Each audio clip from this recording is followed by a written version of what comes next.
Hello friends. So today's video is going to be a list of some book series that I have started this year and ultimately will not be continuing on with. And I wanted to dedicate an entire video to some of these series because I likely will not be mentioning these series moving forward.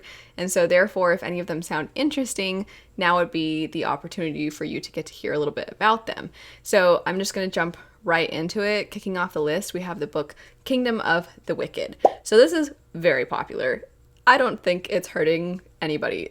I'm not continuing on with this because you have likely seen the cover, you've likely heard all about it, you probably see it all over Book Talk and Bookstagram and Twitter. You've probably heard about it. We follow a woman who is a witch and her family is made up of witches. It is historical fantasy, and so as you can imagine, witches are not people who are respected, they are people who are hunted. It is very much a secret that their family is filled with magic. They know of other families that exist that also have witches within them, but it's very important that they do not really communicate with one another to try and reduce the risk of being discovered.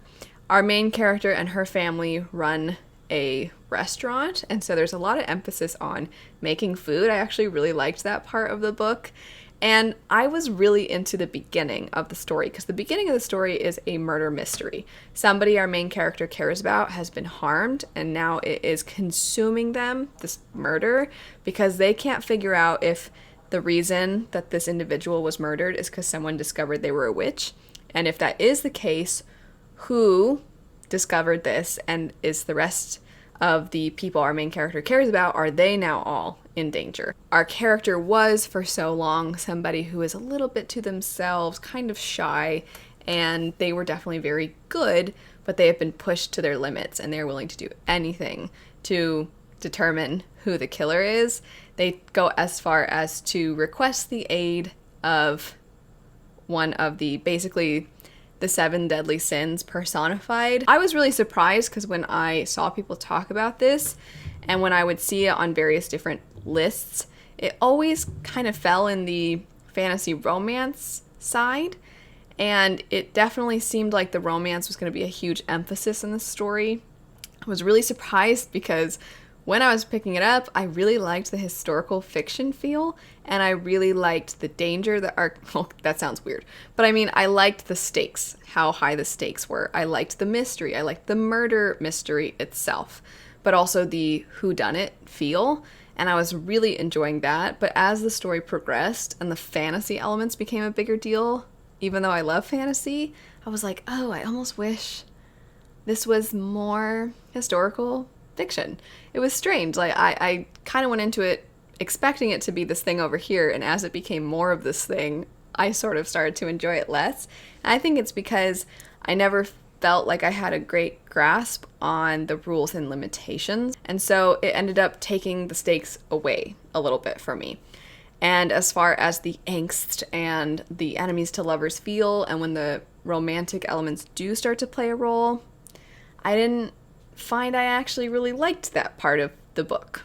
So I heard that there are certain things that become emphasized more in the sequels, but because they were the things that I didn't care about as much, I was like, I think I'm just gonna go ahead and not continue on with the series. After that, we have A Master of Jinn. Interestingly enough, this is also a historical fantasy.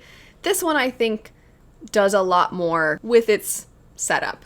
I think the creativity in having magic as a part of our world in the past, I think what the author did with it was amazing. And I was enjoying this book a lot for a good portion, kind of similar situation to Kingdom of the Wicked. But the moments that were really serious and the moments that I think were supposed to pack a punch and that I was supposed to be kind of on the edge of my seat, sometimes there would be really sort of goofy, silly dialogue in those moments, and it sort of took me out of the story. I do think that if you're a fan of the Dresden Files by Jim Butcher, I would highly recommend checking this one out as well. It's essentially taking that feel and then putting it in a time and place in history, specifically in Egypt. And so I thought that that setting was amazing, and I really liked what the author did with the setting. I really liked how they examined what would our world look like if we did have magic, and how would that be used to control people? How would that be used to try and gain wealth? How would that be used to try and gain power? So I really liked all of that.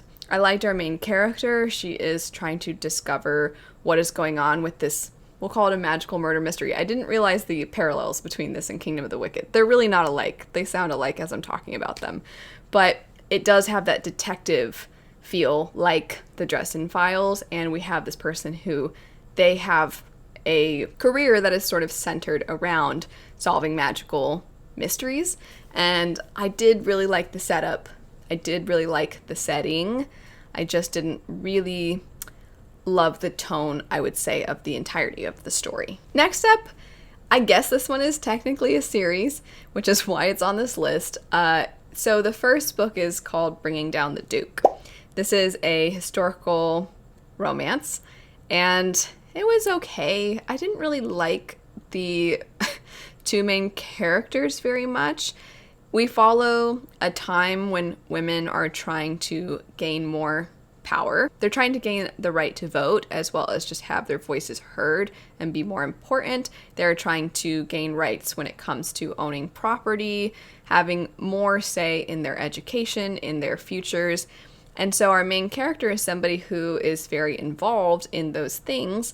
And then this individual that it's kind of an enemies to lovers situation. This individual that she ends up colliding with is somebody who they very much want on their side, but he can definitely be a thorn in their side if he opposes them. And so you see these two kind of going head to head.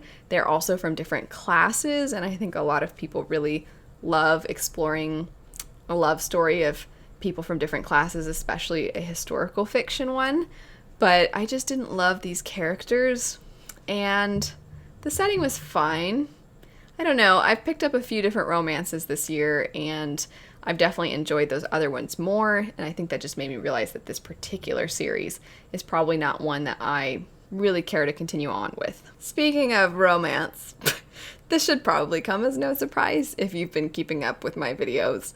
I'm not planning on continuing on with the Hades saga. First book would be A Game of Fate. So this is a story that is technically a continuation that runs along the same time as the initial series. So the story follows Hades and Persephone. And in the first series, it's Persephone's point of view. And the Hades saga, it's Hades' point of view, as you would expect.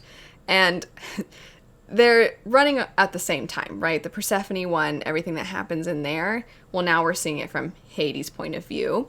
But they are separate. It is not like it's the Persephone story and then this is book 5 getting it from Hades' perspective. This is its own series. It just runs parallel to the other one. And I mean, this one's basically about the sexy times, and I'm not gonna lie, I found it hilarious. Just the story.